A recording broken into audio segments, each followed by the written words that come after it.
말씀으로 섬겨주실 김근주 교수님은 기독연구원 느헤미야에서 구약을 강의하시며 통찰력 있는 강해 설교와 탁월한 현실 감각으로 많은 기독인들에게 도전을 주고 계십니다.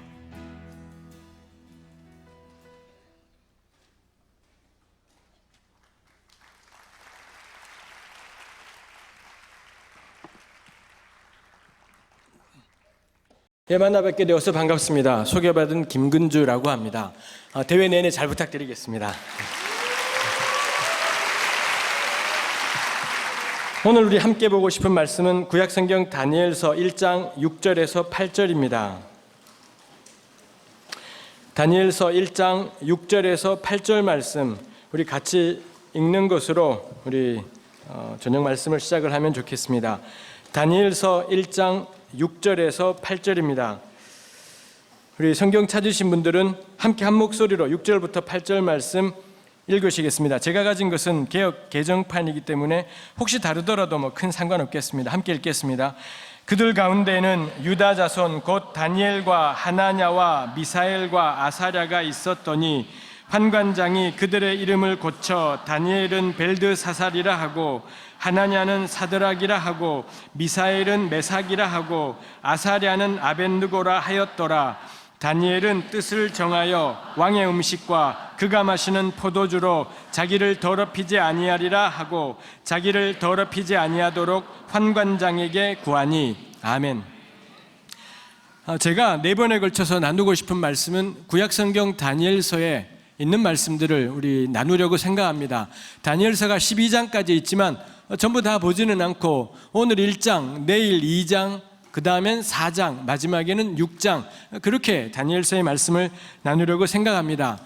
다니엘서는 우리 읽지 않았지만 1절부터 5절까지에 보면은 이 다니엘서 전체의 배경을 우리에게 알려주고 있는 것을 볼 수 있습니다.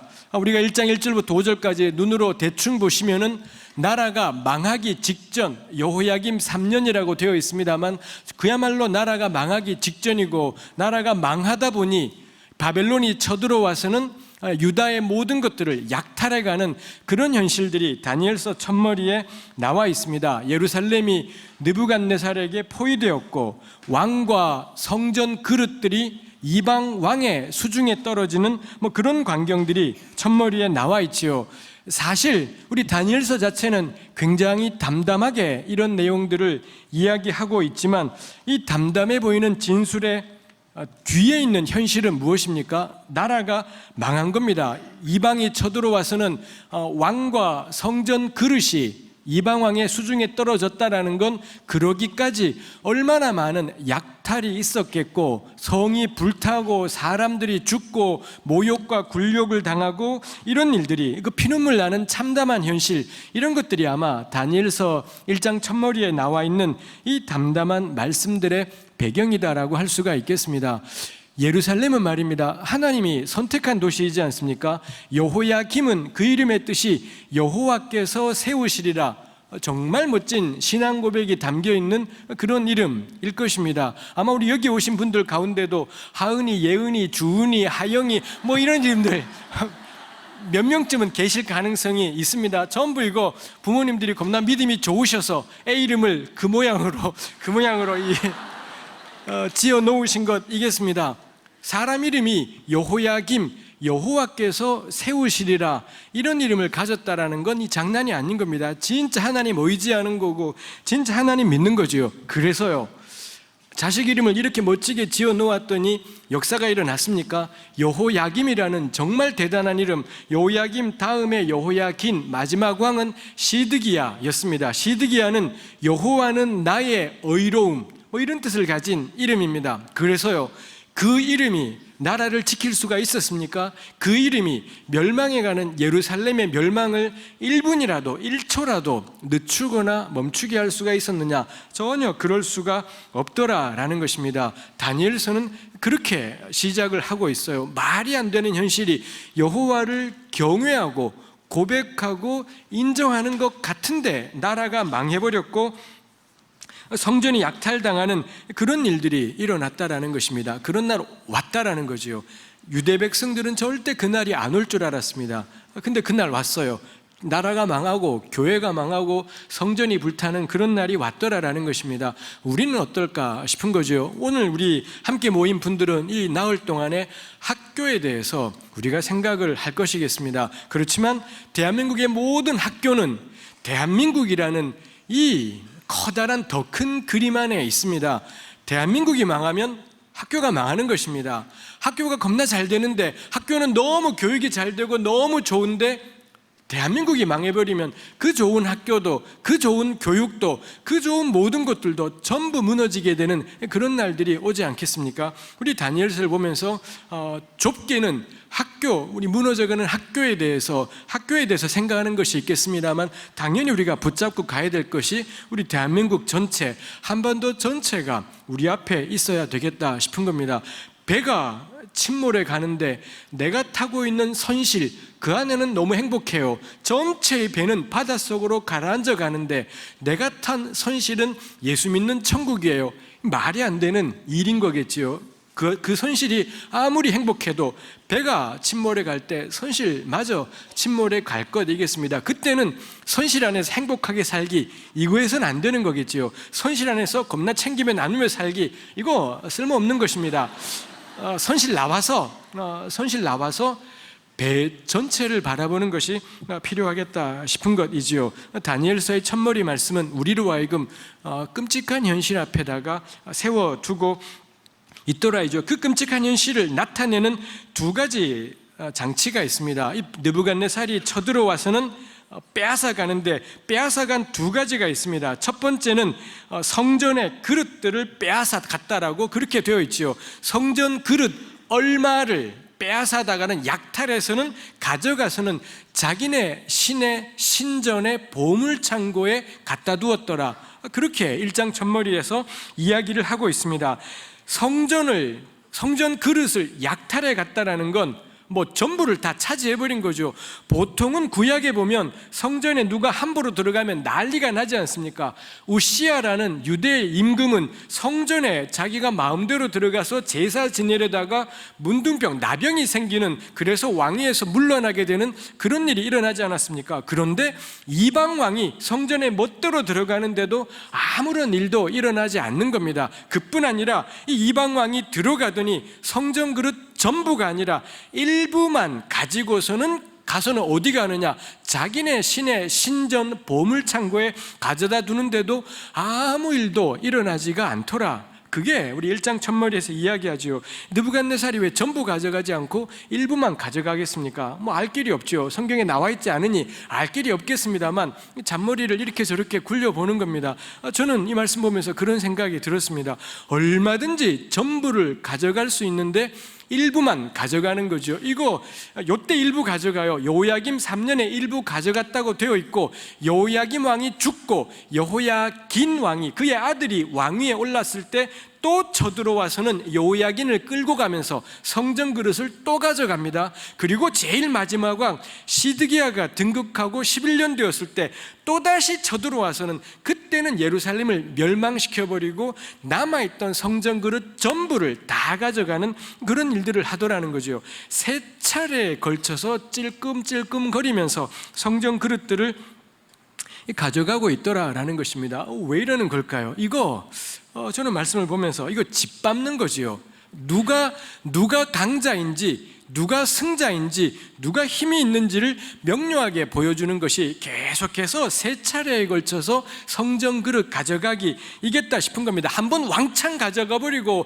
절망하게 만들어 버리는 것이 아니라 찔끔 가져가고, 또 그 다음에 쳐들어와서는 또 찔끔 가져가고, 이런 식으로 하는 것입니다. 그리고 그걸 가져가서 자기네 신의 신전에 갖다 두는데도 아무 일도 안 나는 것입니다. 이거 뭔가요? 신앙을 짓밟아버리고 그들의 정신을 짓밟아버리는 거지요. 너희들이 믿는 여호와 하나님이 뭘 하고 계시는 거냐? 너희들이 믿는 그 신앙이라는 것이 지금 이런 현실에 대해서 무엇을 할 수 있느냐? 조금이라도 멈출 수가 있고 조금이라도 뭘 막아낼 수가 있느냐, 그걸 보여주는 것이 찔끔거리기죠. 세 차례에 걸쳐 찔끔거리면서 짓밟아 버리더라라는 것입니다. 단번에 이때 멸망시킬 수 있었습니다. 근데 멸망시키지 않아요. 굳이 멸망시키지 않죠. 질끈 눌러두는 겁니다. 그리고 한 몇 년 후에, 한 8년 후에 또 들어와서는 또 한번 질끈 눌러버리고 마지막에 와서는 완전히 쓸어버리는 이런 일들을 행하더라라는 것입니다. 이 사람들이 유다 백성들의 그 자존심, 신앙 전체를 비웃고 조롱하고 밟아버리고 그들의 정신에다가 그들의 신앙에다가 확실하게 생채기를 내버리는 그런 현실이죠. 이런 것 이거 계속 몇 차례 겪으면서 백성들이 그러지 않겠습니까? 우리는 안 되겠구나. 우리는 안 되겠고 우리 완전히 패배자가 되었고 어떻게 할 수 없겠구나. 내가 뭘 바꿔볼 수도 없겠고 고쳐볼 수도 없겠고 요야김 3년부터 시작해서 시드기야가 11년 망할 때까지 몇 번의 노력들이 있습니다. 한편으로는 애굽하고 동맹을 맺어서 견뎌보려는, 독립을 해보려는 노력들이 있고요. 한편으로는 주변에 있던 올망이 조그마한 나라들을 모아가지고서는 한번 바벨론에 덤벼보자, 이런 노력들이 있기도 해요. 그때마다 느부갓네살이 오는 겁니다. 와서 누르고 가고 와서 누르고 가고 이런 일들을 하는 거죠. 이 세월 동안에 이 정신을 지배하고 짓밟는 것이겠다 싶은 것입니다. 이거 회복하기 어렵지요. 몸고생 괜찮아요. 몸고생은 그렇지 않습니까? 우리 살다 보면 먹는 거 시원찮을 때도 있고 몸이 심란할 때도 있고 우리 살아가는 게 겁나 팍팍하고 힘들 때도 있어요. 괜찮겠다 싶은 겁니다. 진짜 문제는 뭔가요? 정신이 짓밟혀 버리는 겁니다. 우리 정신이, 우리 영혼이, 우리 생명이, 우리 신앙이, 우리 양심이 이게 생채기를 내버리고 이걸 짓밟아 버리게 되면 이제 그 다음부터는 살아도 산 게 아닌 좀 그런 삶이 되겠다 싶은 겁니다. 어쩌면은 우리 사는 세상도, 우리 지금 살아가는 대한민국이라는 세상도 이 정신 짓밟기이지 않는가 싶습니다. 우리 지난 대통령 이래 지금 대통령까지 줄기차게 내세웠던 것이 경제를 살리자 뭐 이런 구호들이 있었습니다. 전 눈꼽만 치도 동의가 되지 않습니다.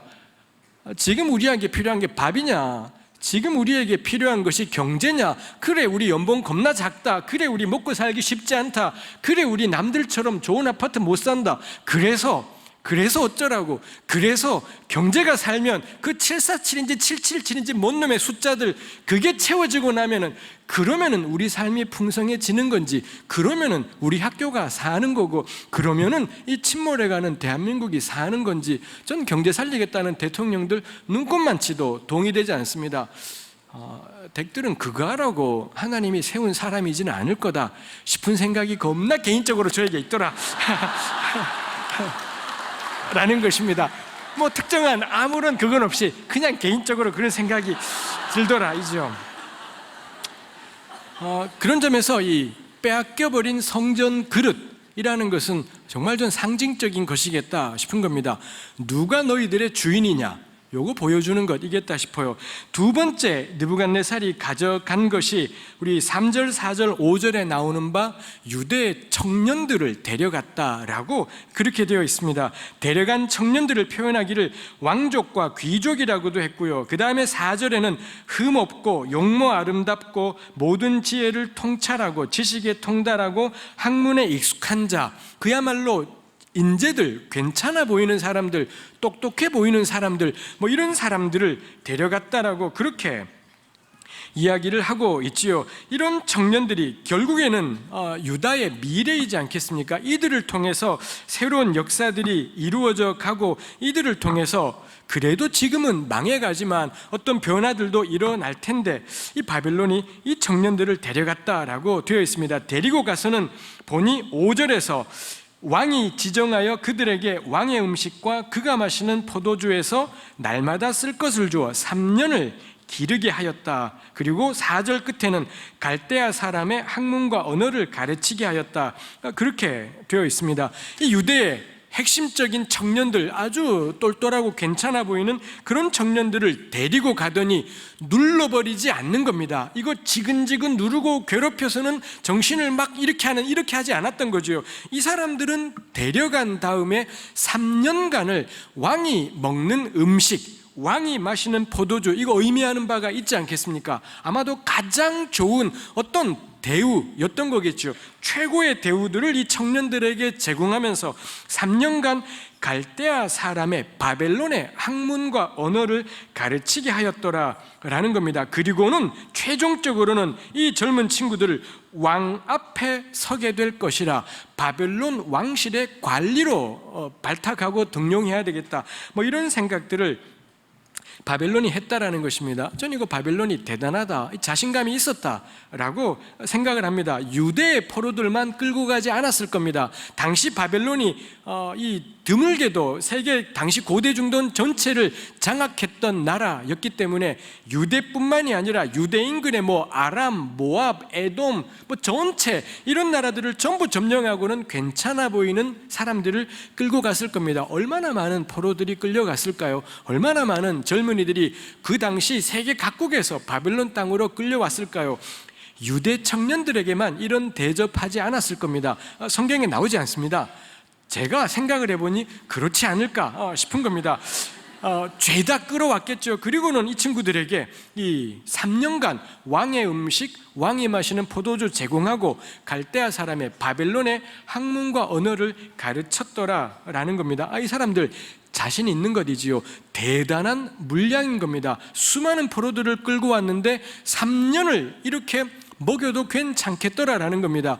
이 끌려온 친구들이 전부 망해가는 나라에 살던 사람들이지 않습니까? 망해가는 나라의 그 느낌이 있잖아요. 망해가는 나라의 그 앞이 보이지 않음, 절망, 답답함, 무기력함, 무능, 마침내 성전 불타고 성전 그릇 약탈해 가고, 이거 똑똑히 본 사람들이지 않겠습니까? 이 젊은 친구들, 이때 다니엘이 있어요. 다니엘이 있는 걸 생각하고 다니엘이 그로부터 한 70년가량을 바벨론 땅에, 이 메소포타미아 땅에 있었더랬습니다. 그런 점에서 아마 이 끌려갈 당시에 다니엘의 나이가 빠르면 10대 후반, 어쩌면 20대 초반 정도였지 않았을까 싶은 것입니다. 10대 후반, 20대 초반에 요 청년들이 망해가는 나라에서 살고 있다가 그 망하는 조국의 모든 걸 다 본 겁니다. 그리고는 눈물을 흘리면서, 피눈물 흘리면서 남의 땅에 바벨론에 끌려갔겠죠. 끌려갔는데 가면 뒤지게 맞을 줄 알았는데 그렇지 않더라는 겁니다. 이 바벨론이 막대한 왕의 음식, 왕이 마시는 포도주를 아낌없이 제공하더라는 거죠. 그리고 갈대아의 학문, 당시 바벨론 학문이라는 건 첨단이었겠지요. 요즘 우리로 치면은 글쎄요, 별달리 비교할 것이 없군요. 하여튼간에 요즘에는 그럴 것이 없겠습니다만, 하여튼간에 글쎄요, 하여튼 그 음식 제공하고 그 공부시키고 이렇게 했던 겁니다. 이 젊은 친구들이 어떤 느낌을 가졌을까요? 어떤 식으로 이 생각들이 바뀌게 되었을까 싶은 겁니다. 다니엘서 전체를 보시면은 바벨론도 그렇고 그 다음에 페르시아도 그렇고 이 끌려온 포로들에게 강압적이지 않습니다. 너네 생각 버려, 너네 신앙 버려, 이렇게 하지 않습니다. 그렇게 해봐야 반발만 심해지게 되고, 이 바벨론, 페르시아에 가면 훨씬 더 명료해지지만, 이런 제국들의 특징이 뭐냐?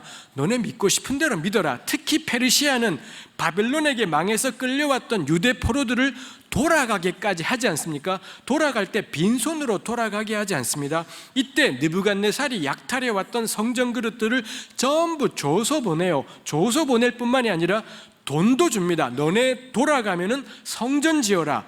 유다한테만 그 얘기한 것이 아니라 바벨론이 끌고 왔던 모든 나라 포로들에게 페르시아, 그 다음에 집권했던 페르시아는 전부 돌려보내면서 돈 줘서 돌려보내요. 이 돈 가지고 돌아가서 너네 신전 지어라. 단 하나의 조건이 뭐냐? 왕실 위에 기도해라. 페르시아 왕실을 위해 기도해라. 그러면 너네 신전 마음껏 짓고 필요한 돈이 있으면 언제든 신청해라. 국가가 주겠다. 이런 이야기들을 하고 있는 걸 우리 에스라서에서 발견할 수가 있습니다. 페르시아는 훨씬 관대했고 바벨론은 좀 덜 관대한 것이 있었습니다만 기본적으로 이 나라들이 식민지 백성들을 강압하지 않는 겁니다. 마음껏 먹게 하는 거지요. 이 바벨론의 어마어마한 물량을 풀어서는 마음껏 먹게 하고 마음껏 공부하게 하더라는 겁니다.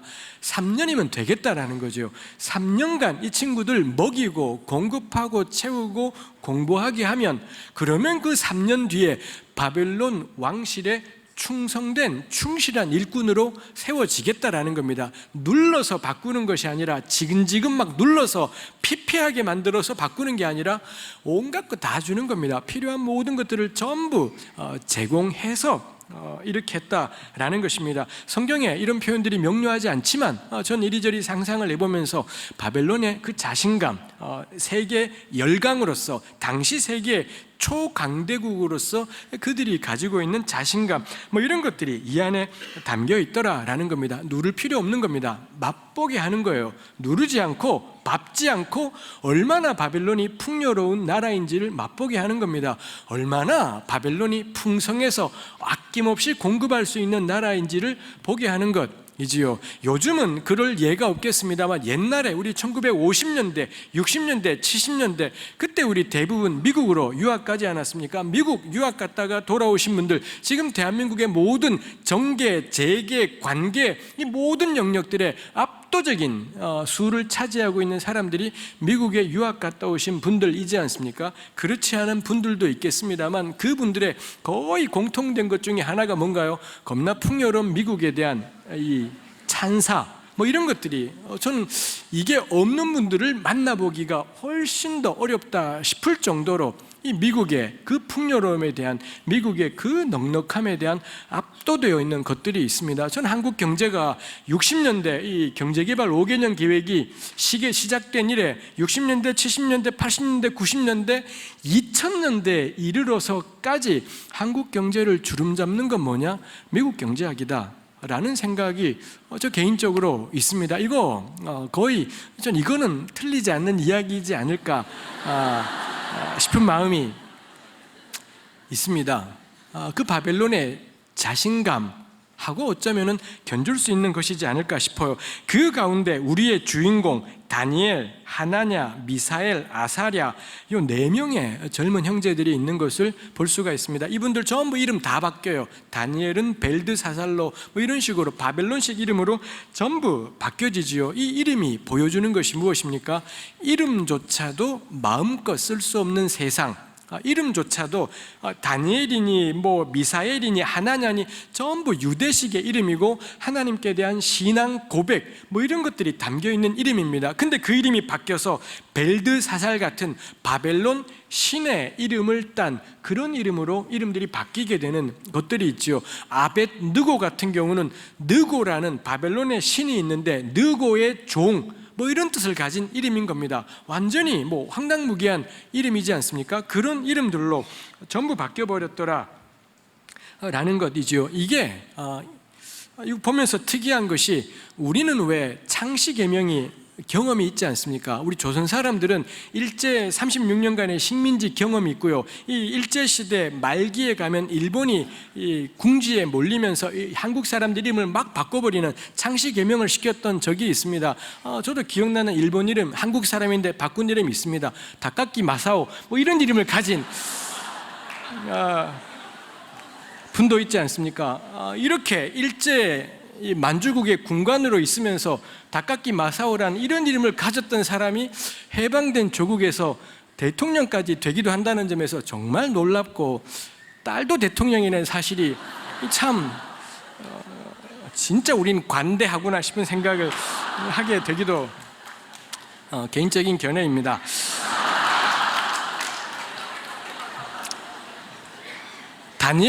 다니엘과 세 친구는 이름에 대해서 문제 삼지 않습니다. 우리라면은 우리 일제시대 때는 창시개명 거부했던 독립운동하는 사람들 여럿 있었습니다. 다니엘과 세 친구는 이름에 대해서 거부하지 않습니다. 어떤 의미인 걸까? 우리가 이리저리 생각을 하게 됩니다만 저는 다니엘서를 묵상하고 공부를 하면서 그런 생각을 했습니다. 이름이 바뀌었다라는 이거를 저항하지 않는다라는 것에서 제가 느끼는 것이, 제가 묵상하게 되는 것이, 포로는 하나님의 심판이었다라는 겁니다. 유다가 망하는 것, 예루살렘이 망하는 것은 하나님의 심판이었다라는 거죠. 그리고 그들은 여호와 신앙을 가진 이름조차도 마음대로 못 쓰는 그런 현실 속에 살고 있다. 그게 현실인 거. 그게 왜 그런 현실이 왔냐? 우리의 불순종으로 인해, 우리의 범죄함으로 인해 하나님께서 우리에게 내리신 심판이다. 그걸 이 다니엘이 알고 있는 거고, 새 친구도 알고 있는 거고, 좀 당시에 이스라엘이 알고 있는 바다라는 겁니다. 바벨론의 저항해서 될 일이지 않아요. 우리가 독립운동이 약했기 때문에, 바벨론에 대한 불타는 적개심, 이게 없었기 때문에 망한 것이 아니라 불순종해서 망한 겁니다. 하나님의 법을 떠났고 하나님의 계명을 어겼고, 그것 때문에 나라가 망하게 된 것이지요. 그런 점에서 이들은 이름 바뀐 현실에 대해서 비탄에 잠기고 애통에 잠기면서 못 견디겠다, 이렇게 이야기하지 않더라는 거죠. 다니엘은 받아들여요. 자기 자신이 이방 왕에게 벨드사살이라고 불리는 것에 대해서 거부하지 않고 받아들이고 있습니다. 우린 심판받은 백성이다. 죄 때문에 하나님의 징계 가운데 있는 백성이다.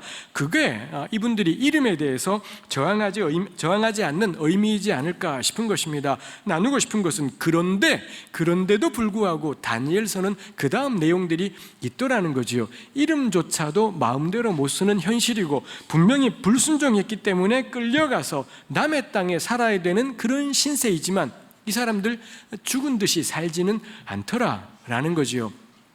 이 사람들 그곳에서 하나님 믿는 신앙을 포기하고 체념한 채로 그냥 현실에 순응하며 그렇게 살아가지는 않더라라는 것입니다. 이제 다니엘에게, 새 친구에게 남겨진 과제가 뭘까요? 그런 점에서는 1장 1절부터 7절까지는 다니엘서 전체의 바탕화면, 배경화면이다라고 생각을 해요. 그래, 우리 이름조차 마음대로 못 쓰는 현실 속에 있다. 그 다음 묻는 건 뭔가요? 그럼 우리는 어떻게 살아갈 것인가? 라는 거죠. 특히 성전 그릇, 약탈에서 나오는 것처럼 성전 없는 세상에서 살아가야 된다라는 겁니다. 바벨론 땅은 제사 드릴 성전이 없어요. 우리 구약 성경에 레위기, 출애굽기, 민수기, 신명기 이런 책들을 보면 제사 제도가 얼마나 중요합니까? 우리 구약의 온갖 책들에서 하나님께 나아가서 소로, 양으로, 염소로 드리는 제사 제도가 얼마나 중요하며, 유월절이니 무교절, 맥추절, 초막절 이런 절기들이, 성전을 중심으로 한 그 절기들이 얼마나 중요합니까? 근데 지금 이제 이들은 더 이상 성전 없는 세상을 살아야 되더라라는 것입니다. 제사 드릴 수 없는, 절기를 지킬 수 없는 그런 현실 속에서 이들이 살아가야 한다라는 거죠. 그게 다니엘서의 출발입니다. 성전 없는 세상이면 신앙도 없는 거냐? 제사 못 드리고 예배를 그런 식으로 못 드리면 하나님 믿는 삶도 없는 거냐? 다니엘서는 그렇지 않겠다라고 우리에게 이야기를 하고 있는 거죠. 어찌 보면은 낯선 땅, 성전 없는 낯선 땅이지만 여전히 우리는 하나님 백성으로 살아갈 수 있겠다라는 겁니다. 성전 없어도, 제사 드리지 못해도 얼마든지 하나님의 사람으로 살아갈 수 있겠다. 그게 이제부터 펼쳐지게 될 다니엘서가 우리에게 보여주고 있는 바라는 것입니다. 이거 우리가 먼저 붙잡을 만한 거다 싶어요. 나라 망했어요. 나라가 망해버렸고 참담해진 거지요. 근데 그런 지경이라도 하나님 섬기며 사는 삶은 살 수 있겠더라 라는 겁니다. 그 어떤 순간이 되더라도 포기하거나 체념하지 말아야 되겠다 싶은 생각들을 하게 되지요.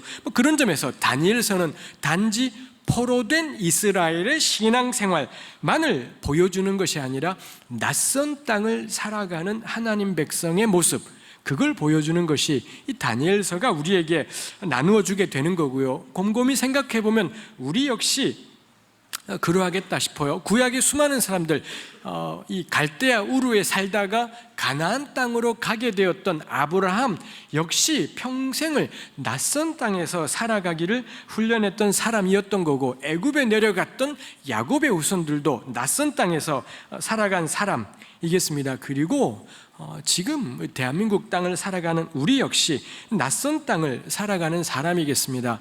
여기는 지금 우리 기독교사 대회로 모였지 않습니까? 요 바닥에서는 예수 믿는 게 기본인 거고, 찬양하고 기도하는 것이 너무 당연한 그런 삶이죠.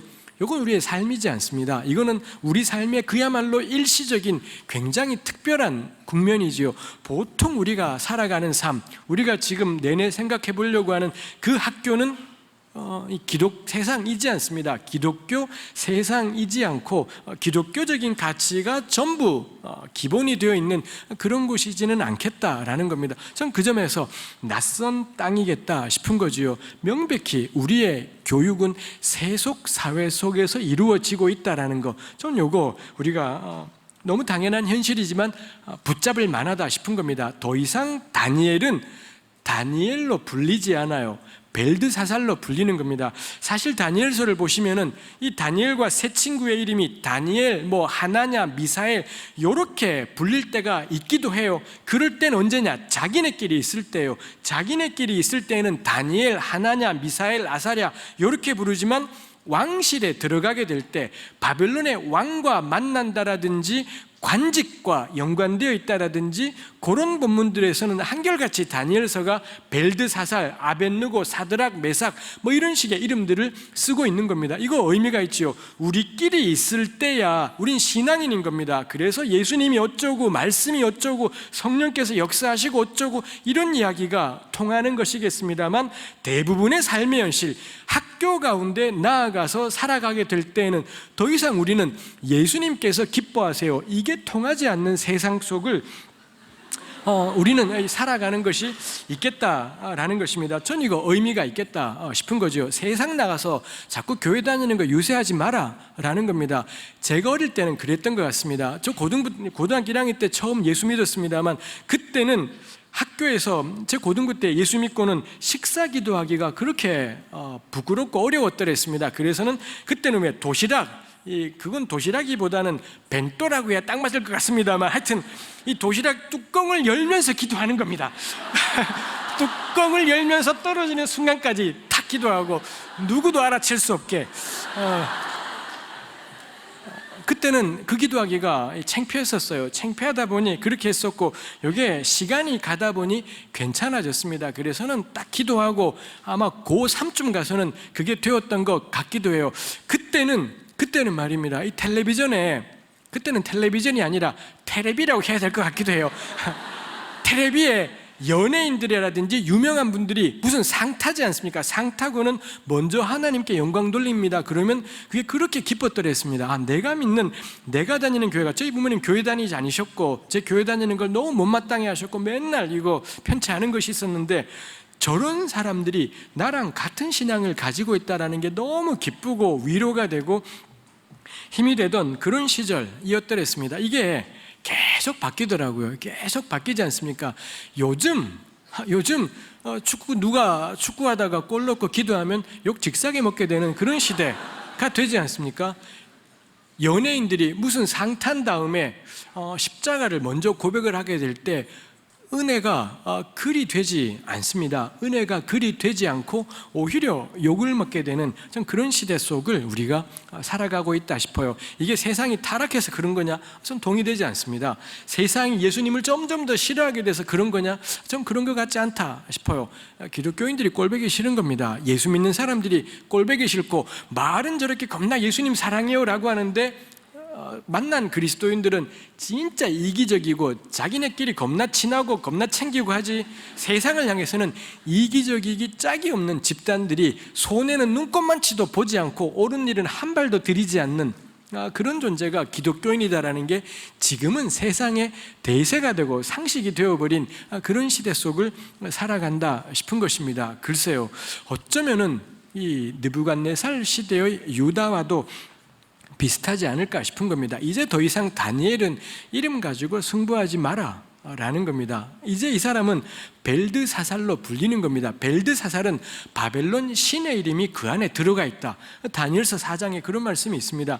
우상의 이름이 들어가 있는 이름으로 불리는 겁니다. 다니엘이 글쎄요, 개인의 심정이 어떠했든 간에 이거 개의치 않습니다. 개의치 않고 그 땅을 살아가는 걸 보게 되는 거죠. 우리 교사 선생님들에게, 예비교 선교 자매님들에게 나누고 싶은 겁니다. 예수 믿는 거 티내지 마라. 직장 다니면서 학교 교사로 있으면서 유별나게 예수 믿는 티내지 말아야 되는, 저는 그런 시대겠다. 표현이 이상합니다만 기도하는 걸로 나 예수님 믿는 거 증거하지 마라 싶은 겁니다. 시간만 되면 성경 꺼내놓고 읽는 걸로 나 교회 다녀요, 예수님이 내 삶의 주인이에요, 하지 마라 싶은 생각이 드는 겁니다. 성경 봐라. 당연히 봐야 돼. 제가 보지 말자라는 것이 아니라 성경 봐야 돼요. 성경도 봐야 되고, 그것도 겁나 많이 봐야 되고, 겁나 많이 기도해야 되고 그럴 겁니다. 근데 안 믿는 사람들 앞에서 성경 펴고 그 난리 치지 말라는 거, 쇼하지 말라는 거지요. 안 믿는 사람들 앞에서 유독 하나님께서 역사하시네 만에 그런 소리 하지 마라 라는 겁니다. 지금 우리가 사는 삶은 어딘가요? 낯선 땅이에요. 세속 가치가 지배하고 기독교적인 가치라고 생각했던 것들이 사실은 껍질을 열고 보니 하나도 다를 바 없는 세속 가치였더라는 겁니다. 우리 교회들 지금도 말입니다. 서울도 그렇고 제가 어쩌다 보니 지방에 여기저기 강연이나 설교 갈 때가 많이 있습니다. 다녀보니 진짜 난리도 아닌 겁니다. 서울이고 지방이 어디고 간에 교회들마다 건물 짓느라고 아직까지도 난리법석이에요. 우리나라는 말입니다, 지난 대통령이 4대강 다 말아먹고 이제는 그만하지 않습니까? 교회는 아직까지도 건물 짓느라고 난리법석이고, 돈만 생기면은 교인의 쪽수가 1,000명, 2,000명, 3,000명, 5,000명이 되니 별 수 없지 않습니까? 5,000명을 한 번에 수용할 공간이 필요하니 뭐 하나요? 몇백억 들여서 건물 짓고 이 난리를 치고 있더라라는 겁니다. 제발 좀 그만해라라는 거예요. 대통령이 그렇게 토목사업으로 나라 말아먹었으면 됐지, 교회까지 아직까지도 건물 짓겠다고 난리법석인 이런 시대, 이거 기독교적인 가치 아닌 거 이제 우리 다 알지 않습니까? 곳곳에 있는 겁나 큰 교회당들, 이게 예수님의 영광을 드러내지 못한다라는 거, 이제 이거 우리 상식이 되었지 않습니까? 기독교적인 가치가 그런 데 있지 않더라라는 거죠. 전 지금 제가 오늘 저녁과 내일 계속해서 나누고 싶은 것이, 우리 낯선 땅에 살고 있다. 우린 우리 바닥에 살고 있는 것이 아니라, 교회 바닥에 살고 있는 것이 아니라 낯선 땅이라는 걸 인식해야 되는 거고, 낯선 땅에 살면서 신앙의 언어 가지고 티내는 이건 안 되겠다 싶은 생각이 드는 것입니다. 우린 벨드사살인 겁니다. 우린 사드락인 거고요, 메삭인 거고, 아벤누고라고 불리는 그런 속에서 우리가 어떻게 살아갈 것인가, 그게 우리의 관건이겠다 싶은 겁니다. 1장 8절, 다니엘이 뜻을 정했다라고 했습니다. 다니엘만 뜻을 정한 것이 아니라 그 아래 내용을 보면 세 친구도 같이 뜻을 정한 것을 볼 수 있습니다. 다니엘이 이 낯선 땅에서 이름은 저항하지 않았어요. 이름 바꾸는 건 난 죽어도 다니엘이야 이렇게 한 것이 아니라 벨드사살을 받아들였습니다. 근데 다니엘과 세 친구가 결심하고 작정한 것이 있더라는 겁니다. 그게 뭐냐? 왕의 음식과 그가 마시는 포도주로 자기를 더럽히지 않겠다, 이런 결심을 했다라고 성경에 나와 있습니다. 이거 만만치 않지요. 왜 다니엘은 왕의 음식과 그 포도주가 자기를 더럽힌다라고 생각을 했던 걸까요? 왜 그런 생각을 했던 걸까요? 우리 복음서에 나오지 않습니까? 예수님께서 바깥에서 들어오는 것이 우리를 더럽게 하는 것이 아니라 속에서 나오는 것, 속에 있는 게 우리를 더럽힌다. 분명히 성경에 그런 말씀이 있잖아요. 물론 다니엘이 신약 성경을 못 받겠습니다만 그래서 이러지는 않겠지요. 그래서 이러진 않을 겁니다.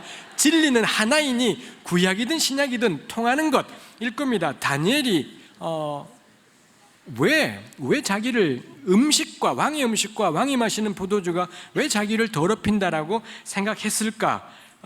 라는 것을 우리가 따져보자라는 겁니다.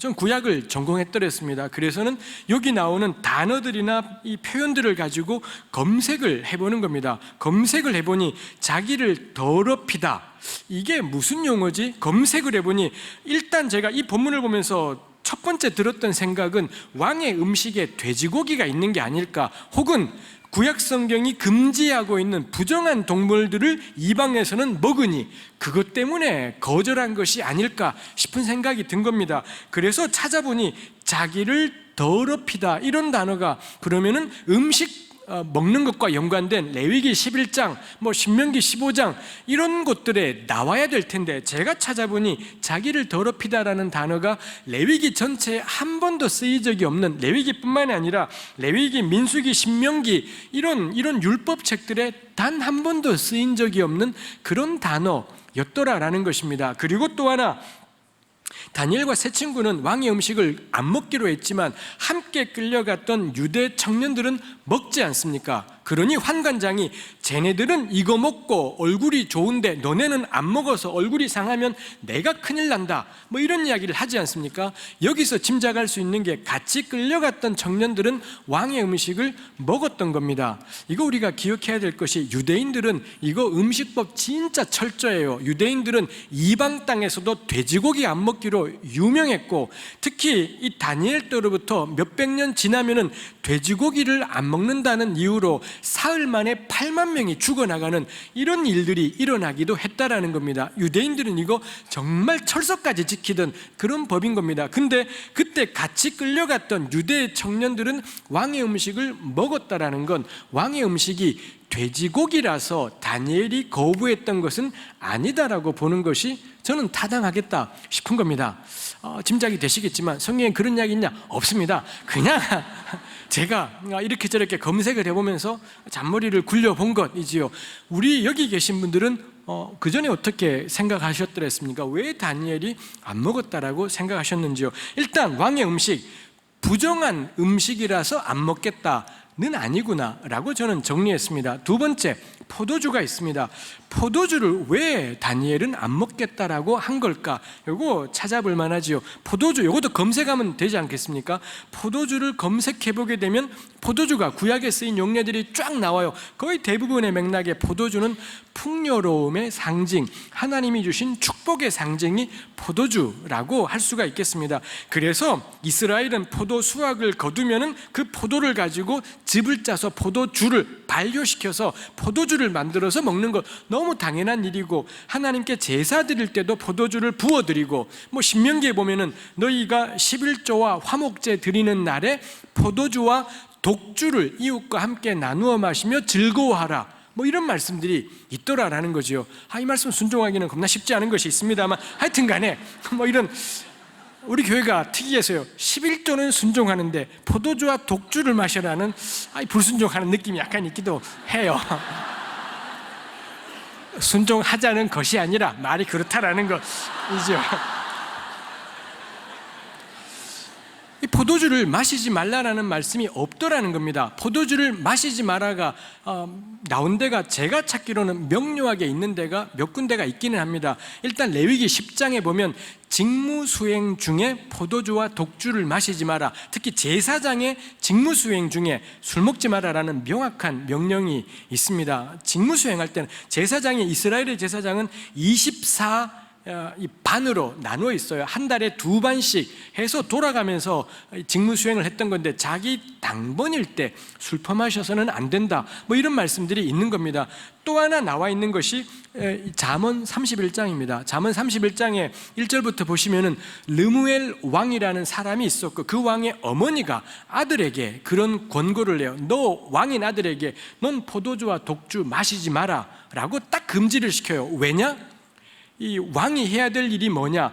곤고한 사람들과 이 궁핍한 사람들, 특히 말 못하는 자들의 부르짖음을 듣고 신원해야 할 텐데, 근데 술이 취하면 그 소리가 들리지 않게 되고 궁핍한 자의 부르짖는 소리가 들리지 않게 된다라는 겁니다. 그러니 너는 술 마시지 마라, 포도주와 독주에 취하지 마라, 이렇게 그 어머님이 권면하시는 것을 볼 수 있습니다. 레위기 10장과 비슷하게 직무수행 중에 술 마시지 마라, 저는 그런 의미라고 풀 수가 있겠고요. 좀 더 언급하자면 왕이 왜 술 마시면 안 되느냐? 왕이 해야 되는 가장 중요한 일은 말 못하는 자들의 부르짖는 소리, 가난하고 곤고하고 궁핍한 사람들. 왜 우리 누가복음 18장에 보면은 이 못된 재판관과 과부 나오지 않습니까? 항상 기도하고 낭만치 말아라. 이거 예로 이 과부가 원통한 일을 겪었고 원통한 일을 해결할 길이 없으니 재판관에게 찾아가잖아요. 근데 재판관이 성질이 더러운 겁니다. 그래서는 들은 채를 안 하는 거죠. 근데 이 과부는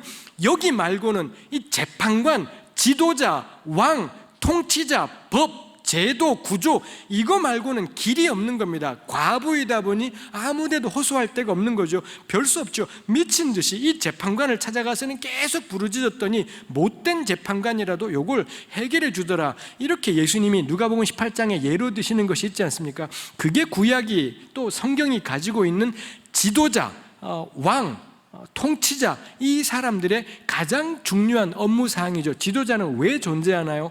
자기가 없었으면 피눈물을 흘렸을 이 말 못하는 사람, 소리 못 지르는 사람, 큰 소리 못 치는 사람, 가난하고 궁핍하고 곤고하고 외로운 사람들, 그 사람들의 소리를 대변하고 그 사람들의 소리가 크게 울려지도록 하고 이거 하라고 존재하는 것이 왕이다라는 겁니다. 그러니 그 왕 보고 술 먹지 말라는 거죠. 술이 취해서 정신이 없으면 그 말 못하는 자의 소리가 어떻게 들을 수가 있겠어요?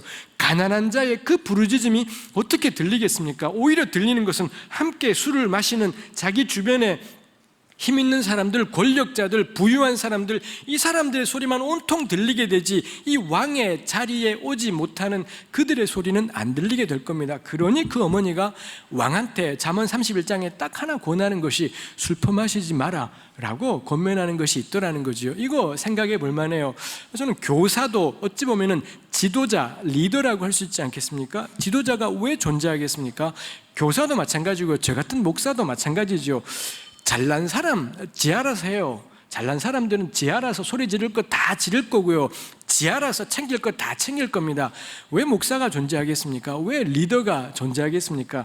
이 사람들이 없었더라면 그 소리가 안 들릴 사람들이 있다라는 겁니다. 그거 감당하는 것이 전 세상에 지도자가, 리더가 존재하는 유일한 이유이겠다 싶은 거지요. 근데 지도자가 있는데, 왕이 있고 통치자가 있고 대통령이 있는데 그 말 못하는 자들의 소리를 안 듣는 겁니다. 궁핍한 자의 부르짖음이 안 들리는 겁니다. 그가 술을 마셨건 안 마셨건 그건 술 취한 사람이다라는 거죠. 우리 교회는 어떤가요? 우리 한국의 교회는 말 못하는 자의 소리를 들을 수 있습니까? 여기 오신 우리 여러 선생님들이 계신, 출석하고 있는 그 모 교회는, 그 본교회는 이 땅을 살아가는 가난한 사람들의 부르짖음이 들리십니까? 이 땅을 살아가는 말 못하는 자들의 그 울부짖음이 들립니까? 세월호 유가족들 아직도 10명이 못 돌아왔지 않습니까? 우리 사회 전체가 세월호 지긋지긋해요. 이제 세월호 그만 좀 해라라는 이런 소리들이 막 나오지 않습니까? 여러분들이 출석하는 교회에서는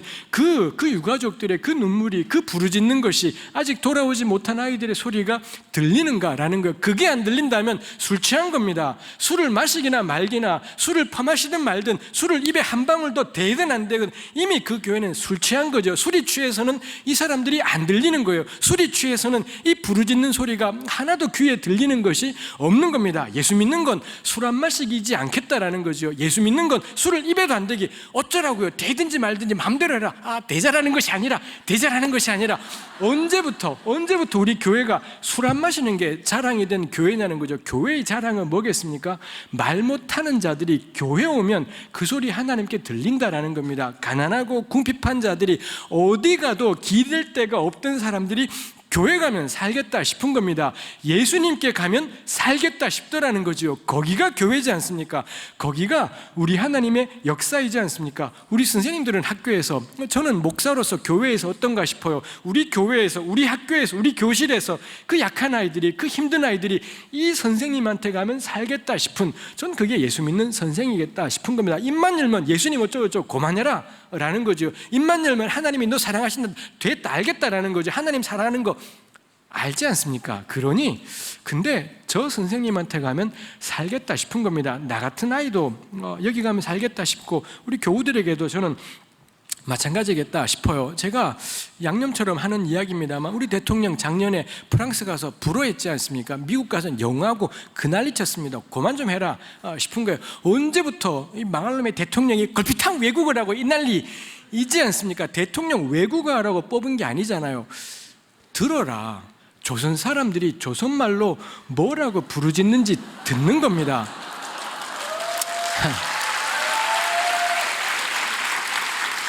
이거 좋아하시는군요.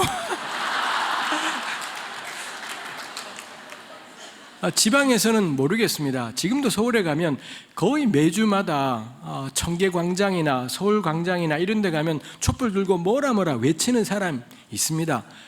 그거 듣는 게 지도자예요. 그 소리 듣고 그 가운데 노동자도 있고 유가족도 있고 별별 사람들이 다 있지 않습니까? 그 소리 듣는 게 지도자인 겁니다. 그 소리 귀담아 듣고 그것 때문에 어쩔 줄 몰라 하고 그건 거죠. 제가 대통령 씹는 게 일이기도 하지만 저 자신도 마찬가지인 거죠. 난 어떤 목사인 건지, 난 어떤 선생인 건지를 돌아보게 돼요. 쓸데없는 걸로 유세하지 말아야 되고, 쓸데없는 걸로 교사의 영광이나 목사나 선생의 자리가 있지는 않겠다 싶은 겁니다. 내가 있는 공동체에서는 여기에 제가 사역하는 공동체 식구들도 있어서 겁나 제가 긴장되고 쫄리는 것이 있습니다만, 그분들을 따로 만나서 잘 이야기해야 되겠다 싶습니다만, 술 안 마시는 게 자랑이지는 않겠다 싶은 것이 있는 거죠. 이 두 가지를 생각해보면 왕의 음식 왜 안 먹지? 모르겠더라는 겁니다. 성경에서는 근거를 못 찾겠더라라는 거고요. 포도주 왜 안 마시지? 못 찾겠더라라는 것입니다. 왜 다니엘은 왕의 음식과 왕이 마시는 포도주를 안 먹겠다고 한 거지? 제가 찾아본 결과로는 성경에 토대한 근거들은 없더라 라는 결론에 도달한 것입니다. 그러고는 찾아보는 거죠. 왕의 음식 해서 이리저리 성경을 찾다가 제가 찾아낸 것이, 그러고 보니 구약에 왕의 상에서 먹는다 그런 표현이 있더라고요. 왕의 상, 왕이 먹는 밥상에 같이 앉아서 밥을 먹는 그런 사람들이 존재하더라라는 것입니다. 왕의 상에서 먹는 사람들은 어떤 사람들이냐? 주로 인질들입니다. 망한 나라나 패망한 상대방의 자식들을 데리고 와서는 제거해버리는 것이 아니라 왕의 밥상에서 밥 먹게 하는 겁니다. 다윗이 요나단의 아들에게 이렇게 행하였었고요. 바벨론의 왕이 유다의 여호야긴 왕을 이런 식으로 대우했더랬습니다. 그래서 상대방을 극진히 대접한다라는 의미가 있고요. 또 하나는 뭐겠습니까? 감시겠지요. 이 딴짓을 하지 못하도록 늘 가장 가까이에 두게 하는 그런 의미가 있을 겁니다. 또 하나 왕의 상에서 먹는 대표적인 예가 이세벨 이야기에 나옵니다. 아합과 이세벨 있지 않습니까? 열왕기 하에 보면은 그런 말씀이 있습니다. 이세벨의 상에서 먹는 선지자들이 있더라. 열왕기 상 18장 19절에 그런 말씀이 나와요. 이세벨의 상에서 먹는 선지자들, 이렇게 불리는 집단들이 있더라는 겁니다. 요 선지자들은 하나님 말씀을 전한다고 하는데 이세벨의 상에서 먹더라는 거죠. 이게 의미하는 바가 뭐겠습니까?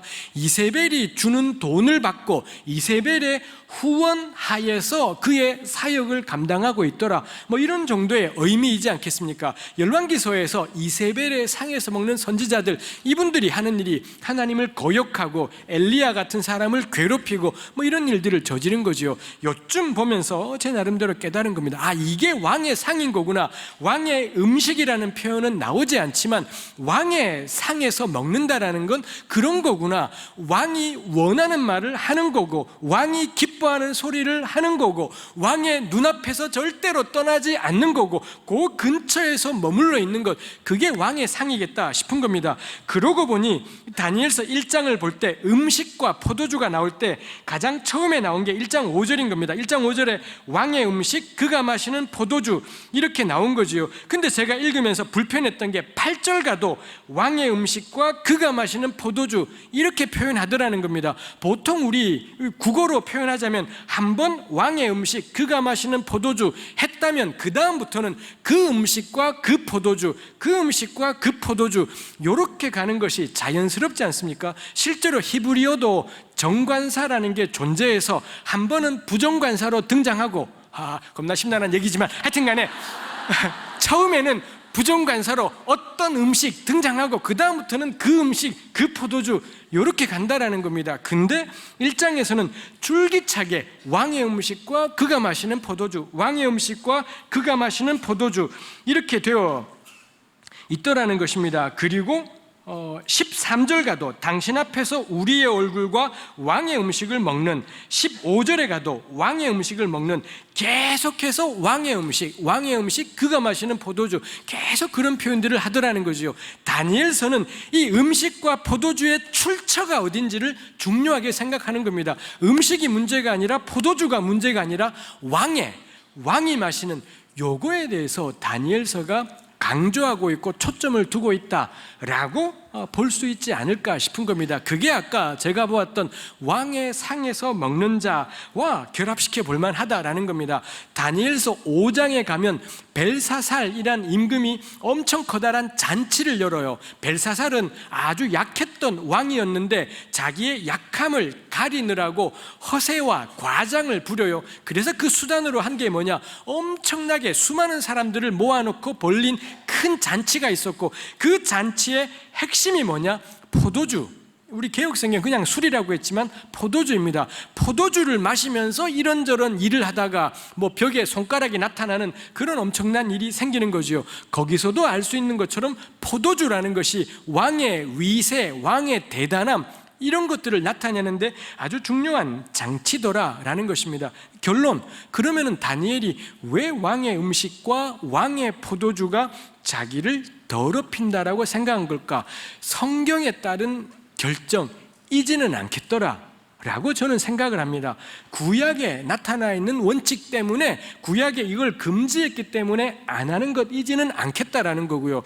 앞뒤를 살펴보고 이리저리 살펴보니 그가 걸렸던 건 뭘까? 왕애가 걸렸겠다 싶은 생각을 하는 건 거고요. 그런 점에서 결국 다니엘이 이 음식과 포도주를 거부했다라는 건 뭐냐? 바벨론 왕의 밥상에 참여한다라는 것, 상징이 있지 않습니까? 결국 그가 거절한 것은 바벨론의 풍요와 기름짐에 대한 거부라고 보아야 되지 않을까라고 저는 생각을 합니다. 저희 생각이 그렇습니다. 이런저런 근거들을 찾아가면서 저는 그 왕의 포도주와 음식, 쉽게 말하면 밥상이지요. 왕이 주는 밥상을 걷어차버린 이유가 뭘까? 명료하지는 않지만 제 나름대로는 바벨론의 기름짐과 풍요에 젖어드는 삶, 그걸 거부한 것이다 라고 생각하게 되었다라는 것입니다. 다니엘이 이렇게 하기로 뜻을 정했다, 결심했다라고 되어 있습니다. 다니엘서의 또 하나의 특징, 1장부터 6장까지 하나님이 친히 말씀하시는 장면이 한 번도 나오지가 않는 겁니다. 이 친구들이 기도하는 장면들은 계속 나오는데, 뭐 구약의 다른 곳에서는 여호와께서 이르시되 이런 것이 나와요. 특히 다니엘서를 우리는 예언서라고 부르지 않습니까? 이사야, 예레미야, 에스겔, 다니엘 요 네 권의 책을 가리켜 예언서, 대예언서라고 부르는데, 다니엘서 1장부터 6장까지는 단 한 번도 여호와께서 이르시되, 이거는 이사야, 예레미야, 에스겔에는 수도 없이 나와요. 근데 다니엘에는 한 번도 그런 표현들이 나오지 않아요. 그래서 예언서라고 교회가 분류를 했는데 다른 예언서들하고는 확연하게 다른 특징을 가지고 있는 아주 특이한 책이지요. 다니엘서에는 하나님이 친히 역사하시는 장면을 찾아볼 수가 없어요.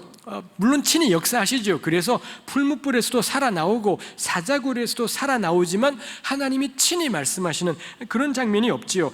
8절 역시 다니엘이 기도를 겁나 세게 하다가 주께서 이런 마음을 주셨다, 이렇게 표현하지 않더라는 겁니다. 다니엘이 뜻을 정했다, 결심했다라고 표현하고 있고, 포도주와 음식 안 먹겠다 찾아보니 성경적인 근거가 명확하지 않더라라는 것입니다. 전 그 점에서 나누고 싶은 것이 그건 거지요.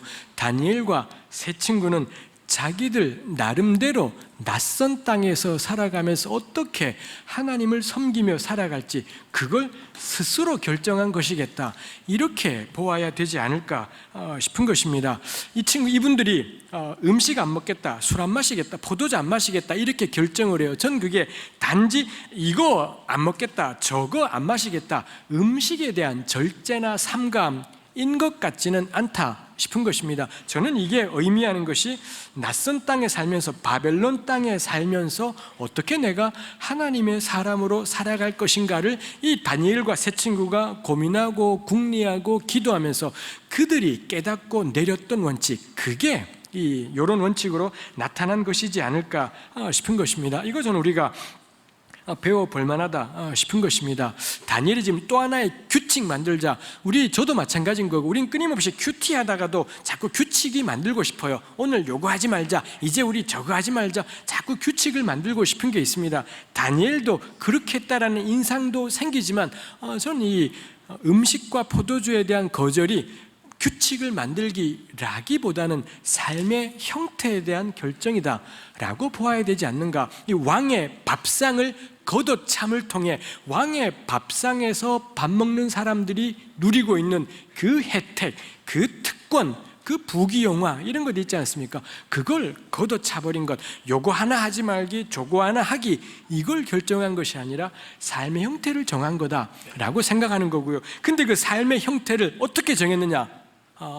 신중하게, 성경에는 잘 나와 있지 않지만 자기들 나름대로 그런 원칙들을 찾아갔겠다 싶은 겁니다. 쓰여진 글 붙잡고 글에 나와 있는 것 있으면 하고 없으면 하지 말자 이러는 것이 아니라 성경이 이야기하는 바를 깊이 생각하면서 우리 하나님이 어떤 분인지를 깊이 생각하면서 성경의 글자를 넘어서, 그럼 우린 낯선 땅에서 바벨론에서 이거 안 먹는다, 이 포도주 안 마신다, 왕의 밥상은 걷어찬다, 이런 결정들을 이 친구들이 했겠다 싶은 것입니다. 전 그게 오늘 우리 현실에서도 필요하겠다라는 거죠. 성경 보고 성경에서 나와 있는 걸 고스란히 이렇게 될 수 있는 것이 좀 그리 많지 않다 싶은 겁니다. 지금 우리 살아가는 21세기 자본주의 한국 사회라는 게 농경 사회가 기본이 되어 있는 구약의 시대하고는 또 신약의 시대하고는 꽤나 간격이 있지 않습니까?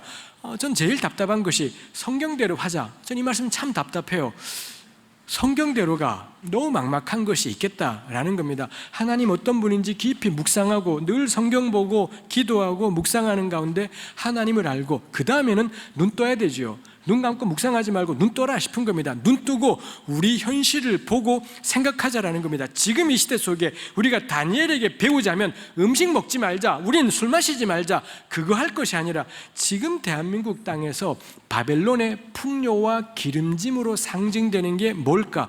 그걸 우리가 고민해 보자 싶은 겁니다. 우리는 교사로 살아가는 삶 속에서 이 땅의 풍요와 기름짐에 젖어든다라는 게 뭔지 이걸 우리가 고민해보고 모색해보고 나름대로의 원칙들을 찾아보자 싶은 겁니다. 다니엘은 요거 찾은 겁니다. 다니엘은 그거 찾은 거고요. 우리는 우리대로 찾아가보자 라는 것입니다.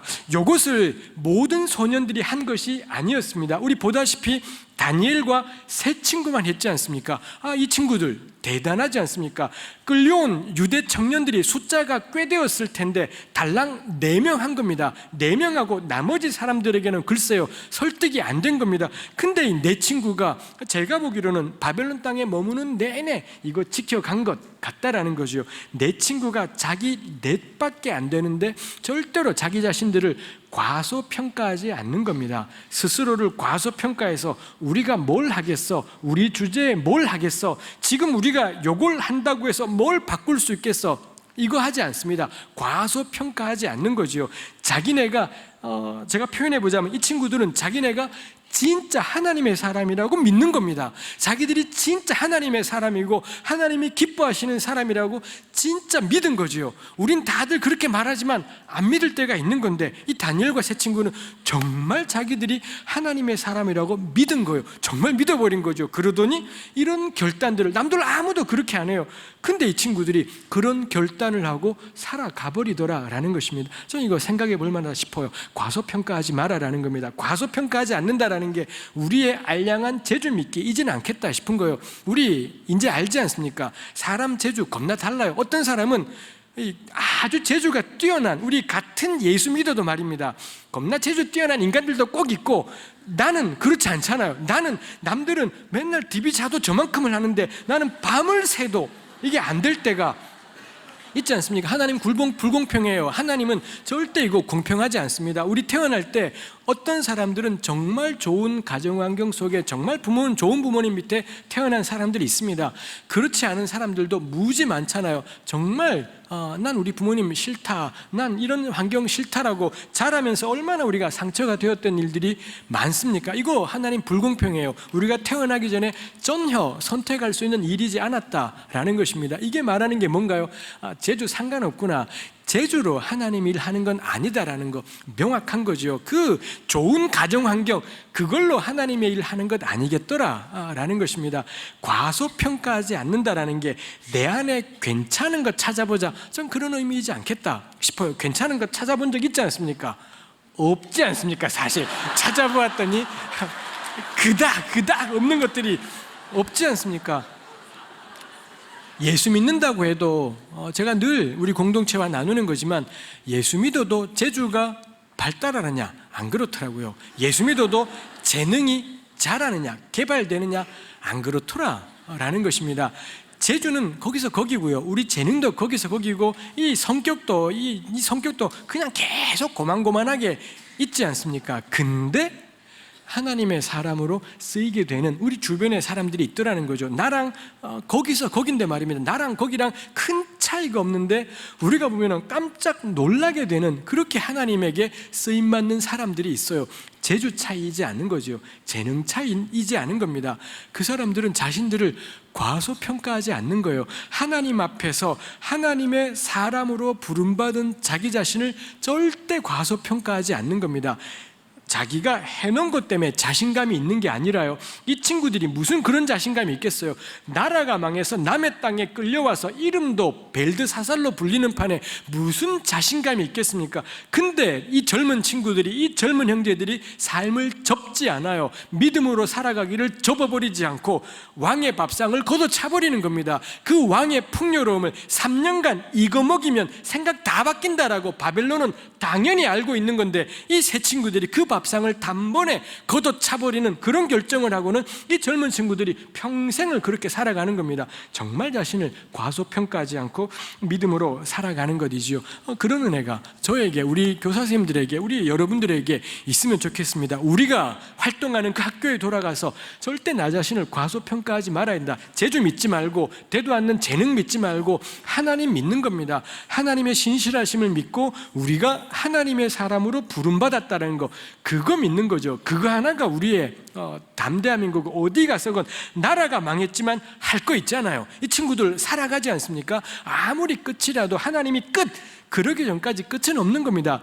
다 망한, 나라가 망했지만도 그 다음에도 할 일이 있지 않습니까? 어떤 상황이 되더라도, 어떤 처지가 되더라도 절대 접지 말아야 된다. 어떤 상황에도 접지 말고 끝까지 우리 할 것 찾는 겁니다. 우리 할 것 찾아보고 꼼지락꼼지락 거릴 것들을 어떻게든 찾아보고, 그 다음에 혼자는 못해요. 다니엘과 세 친구 같이 있잖아요. 딱 4명이지만 그래도 같이 있는 사람이 있으면 꼭 필요한 것이겠다 싶어요. 너무 중요한 것이겠다 싶은 거죠. 단 2명이라도, 단 3명이라도 뭐라도 해보자 싶은 거죠. 뭐라도 꼼지락거려보고 믿음 가지고 성경에 있냐 없냐 그거 따지지 말고 하나님 어떤 분인지 묵상하고, 하나님께서 우리에게 원하시는 삶이 무엇인지, 우리 아이들에게 원하시는 것이 무엇인지 그거 우리가 기억하는 겁니다. 그 다음에는 믿음으로 뭐라도 꼼지락꼼지락 해보자 싶은 것이죠. 다니엘이 세 친구가 밥상을 걷어 차버렸습니다. 바벨론이 이 청년들을 끌고 와서 시켰던 것이 2가지가 있지 않습니까? 첫 번째는 3년간 음식 준 것이었습니다. 두 번째는 뭐였습니까? 갈대아 사람의 학문과 언어를 공부하게 했습니다.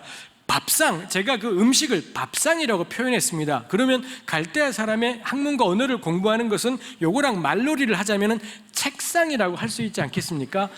책상은 괜찮은 생각이죠. 이 책상은, 다니엘과 세 친구가 책상은 어떻게 했겠습니까? 우리 다니엘서 1장 17절 함께 읽어보면 좋겠습니다. 다니엘서 1장 17절입니다. 1장 17절 함께 우리 말씀 읽어보시겠습니다. 하나님이 이 네 소년에게 학문을 주시고 모든 서적을 깨닫게 하시고 지혜를 주셨으니 다니엘은 또 모든 환상과 꿈을 깨달아 알더라. 아멘. 하나님께서 이 소년들에게 학문을 주셨다. 학문이라는 게 지식이라는 그런 단어가 쓰여요. 지식을 주셨고 모든 서적을 깨닫는 지혜, 이해력을 주신 거고요. 그 다음에 지혜를 주셨다. 이렇게 되어 있습니다. 요 17절 말씀을 보건대 다니엘과 세 친구는 책상을 걷어 찬 건가요? 안 찬 건가요? 안 찬 거다, 그죠? 우리 생각에는 밥상은 받고 책상은 차고 요래야 될 것 같은데 이거 우리 생각하고는 다른 거죠. 이 젊은 형제들이 밥상은 엎어버렸고요, 책상은 받은 겁니다.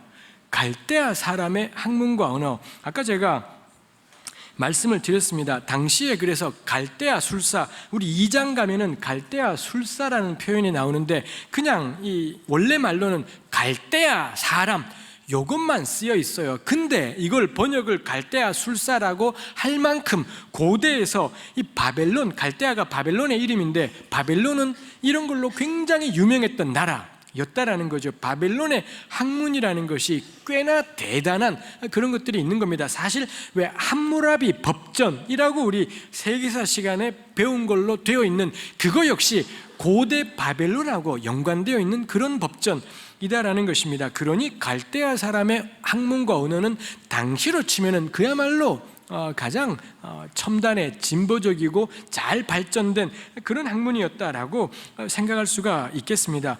이 다니엘과 세 친구가 갈대아 사람의 학문과 언어를 배운 겁니다. 그것도 열심히 한 거겠죠. 그 공부들을 하는데 하나님이 지식을 주셨다라는 거고요. 모든 서적을 깨닫게 하셨대요. 이 서적이 뭔가요? 성경책이지 않지요. 성경책인 것이 아니라 갈대아 사람의 학문인 겁니다. 그 책들을 보는데 하나님이 쏙쏙 깨닫는 그런 지혜들을 하나님께서 이 다니엘과 세 친구에게 주셨더라라는 것입니다. 그 결과 어떤 일이 있습니까? 그 뒤에 보니 20절 말씀에 보면은 왕이 그들에게 모든 일을 묻는 중에 그 지혜와 총명이 온 나라 박수와 술객보다 10배나 나은 줄을 알게 되었더라라고 되어 있지 않습니까? 결국 다니엘과 세 친구들은 바벨론의 이런 지혜자, 좋게 표현하면 지혜자이고요, 실제로는 박수, 술객, 점쟁이 요런 집단으로 다니엘과 세 친구가 길러지게 된 겁니다. 다니엘이 바벨론 땅에 끌려가서 어떤 공부를 했느냐? 바벨론 점장이 공부를 한 거지요. 우린 점장이 그러면은 느낌이 아주 안 좋은 것이 있습니다만 점장이라는 것이 고대 사회의 점장이가 다른 게 아니죠. 동물의 간이라든지 하늘의 별이라든지 이런 것들을 보면서 앞으로 이 나라에 혹은 왕에게 어떤 일이 닥쳐오게 될 것인지 이걸 이야기하는 사람들이 점장이, 술객, 박수 이렇게 불리는 사람들이지요. 그런 점에서 이거는 단지 이 막 쌀알 확 훑어놓고는 막 쌀알 고름에 점치고 우리 그 느낌이 있습니다만 실제로 이분들이 하는 역할은 요즘으로 치면 뭐겠습니까? 앞으로 10년 뒤에 앞으로 이 나라에 어떤 일이 임하게 될 거다, 닥쳐오게 될 거다, 요걸 요즘에서는 왜 미래학이라고 부르지 않습니까? 엘빈 토플러 같은 그분이 이때로 가면 이건 거죠. 바벨론의 술객, 점장이 이렇게 불리게 될 수가 있겠습니다. 그러니 우리가 이걸 바벨론의 점성술, 하늘의 별의 움직임을 보고서 미래를 이야기하는 것을 단지 말도 안 되는 헛소리라고 치부하기는 어려울 겁니다. 이게 고대에는 학문인 겁니다. 학문인 거고 다니엘과 세 친구가 바벨론에 가서는 이 공부 열심히 했고 그래서 왕이 물어보는데 이 친구들보다 더 멋지게 이런 이야기를 하는 사람들이 없더라라고 이 말씀에 되어 있지요. 나중에 다니엘은 이런 바벨론의 박수, 술객, 점쟁이들의 우두머리가 되었다 이런 말씀들이 나오고 있는 것을 볼 수도 있습니다. 제가 나누고 싶은 점입니다. 다니엘과 세 친구 공부 열심히 한 것 같다라는 거죠. 바벨론 땅에 끌려갔는데 그리고 그 공부는 하나님 말씀 공부이지 않았습니다. 성경 공부이지 않았고요, 진리 공부이지 않았어요. 바벨론의 점성술, 개똥철학일 겁니다. 근데 다니엘과 세 친구가 그 공부 열심히 한 겁니다. 밥상 걷어찬 친구들이, 그 용기를 가졌던 친구들이 그 책상을 걷어차지 않고 다 받는 거죠. 다 받아서는 그 점성술 공부들을 한 겁니다. 그 바빌론의 여러 학문들을 계속 공부하고 연구하고 따졌더라라는 거고요. 그리고 다니엘은 바벨론의 지혜자 집단에 속하는 거고 그 지혜자들의 우두머리가 되기도 하고 지혜자로 불리기도 하고 이런 일들이 있더라라는 거죠. 제가 나누고 싶은 것이 그겁니다. 공부는 하나님의 것이구나 싶은 겁니다. 공부가 어떤 공부는 세상 공부인 거고 어떤 공부는 하나님 공부다, 그렇지 않겠다 싶은 거죠. 성경을 공부하면 하나님이 기뻐하시는 공부고 세상의 학문을 공부하면 하나님이 덜 기뻐하시는 공부고 이거 동의 안 되겠다, 싶은 거지요. 그럴 거라면 다니엘이 이 책상을 걷어찼어야 맞겠다라는 겁니다. 근데 이 세 친구가, 이 네 명의 사람들이 낯선 땅에서 살아갈 때, 우리식으로 표현하면 세속 사회 가운데 살아가게 될 때 이 친구들이 뭘 하느냐? 그 공부하는 겁니다. 그 공부를 열심히 공부하고 최선을 다해 배워갔고, 그랬더니 하나님이 그 책들을 깨닫는 지혜들을 주셨다라고 말씀을 하더라라는 것입니다. 이 젊은 친구들이 하늘만 바라보고 있는 것이 아니라 눈 딱 부릅뜨고서는 밥상은 걷어차고 책상은 받고 이거 해나갔다라는 거지요. 전 우리에게 적용해 보자면, 우리 아이들이 학교에서 하는 공부들, 우리 선생님들이 대학에서 했던 공부들 전부 하나님 공부다 라고 받는 것이 옳겠다 싶은 겁니다. 성경 공부만이 하나님 공부인 것이 아니라 저희의 이런 표현이 성경 공부를 낮은 것으로 만들자라는 것이지 않습니다. 하나님 말씀을 아는 것이 모든 지혜의 근본이지요. 하나님 말씀을 깨닫게 될 때 지혜를 알게 되는 거고요. 그럴 때 그 지혜를 깨달았다면 세상 공부해라 라는 겁니다. 영어 공부하는 거, 수학 공부하는 거, 과학, 역사, 철학 공부하는 거 절대 우스운 거라고 여기서는 안 된다라는 거지요. 우스운 사람들한테 그게 우스운 공부인 거지, 다니엘 같은 하나님의 사람들에게는 그거 하나님의 공부도라는 겁니다. 공부 열심히 하게 되면 그렇게 돼요.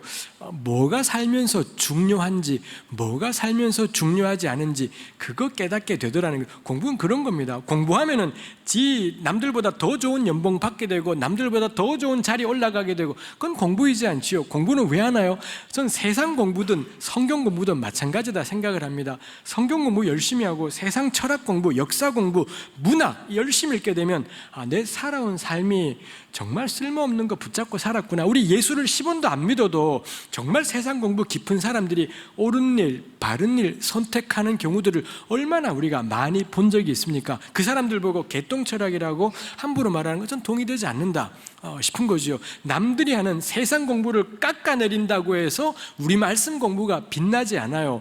우리 말씀 공부했더니 어떤 변화가 생기는지 그게 증거인 것이지, 세상 공부는 개똥철학이야, 그건 동의할 수 없는 이야기겠다 싶은 겁니다. 저 자신에게나 우리 선생님들에게 권하고 싶은 겁니다. 공부하자라는 거죠. 성경뿐만이 아니라 또 솔직하게 말하면 첫날 만날 성경만 붙잡고 있을 것이 아니라 세상 공부 제대로 하자 라는 거죠. 역사 제대로 공부하자, 문학 제대로 하자. 그리고 우리 아이들이 학교에서 배우는 그 수학이, 그 과학이, 그 국사가, 그 국어가 하나님 공부다라는 거, 하나님께서 기뻐하시고 하나님께서 지혜를 주셔야 깨닫는 거다라고, 그거 믿자라는 겁니다. 국어를 가르쳐도 믿음으로 가르치자라는 거고, 영어를 가르쳐도 하나님의 말씀으로 여기고 좀 배워나가는 것이 우리에게 필요하겠다라고 생각을 하는 것입니다. 이 말씀을 맺으려고 합니다. 다니엘과 세 친구들은 성전 없는 세상, 제사 없는 세상을 살아가야 되었습니다. 그들은 더 이상 그들의 신앙을 예배로 결판내지는 못하는 겁니다.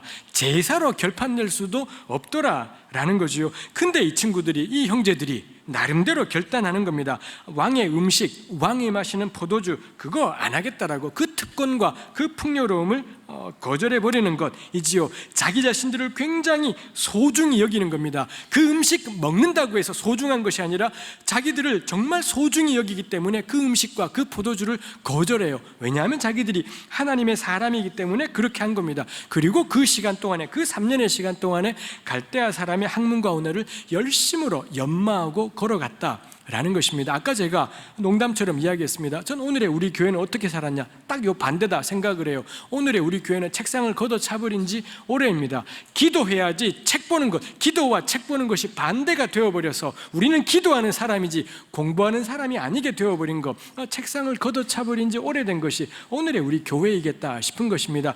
교회는 밥상은 다 받았습니다. 우리 교회는 예수 믿어서 하나님이 역사하시는 증거가 뭐냐, 밥을 누가 더 잘 먹느냐라는 거고요, 집을 누가 더 좋은 데 사냐라는 거고, 애들 공부를 누가 더 잘하느냐, 이게 오늘날의 교회마다 예수 믿는 것에 증거가 되어 있지 않습니까? 우리 교회에서 더 이상 애 공부 잘한다고 간증하지 마라, 애가 취직 잘했다고 그딴 거 교회에서 간증하지 마라 라는 겁니다. 밥상은 걷어차라 라는 거죠. 밥상 그거 안 먹어도 돼요. 진짜 우리 소중하지 않습니까? 정말 우리 하나님의 사람이지 않습니까? 그러니 이 세상의 밥상은 걷어차보자 라는 거예요. 우리 선생님들 우리들도 걷어차고 우리 아이들한테도 그 밥상 안 먹어도 괜찮다, 그거 안 먹어도 얼마든지 우린 소중하기 때문에 얼마든지 살아갈 수 있겠다는 겁니다. 근데 책상은 받자라는 거죠. 공부 열심히 하는 거고 최선을 다해 하는 거고, 그 공부는 우리를 진리를 따라 살아가게 할 겁니다. 뭐가 옳고 뭐가 바른지를 분별하고 살아가게 할 겁니다.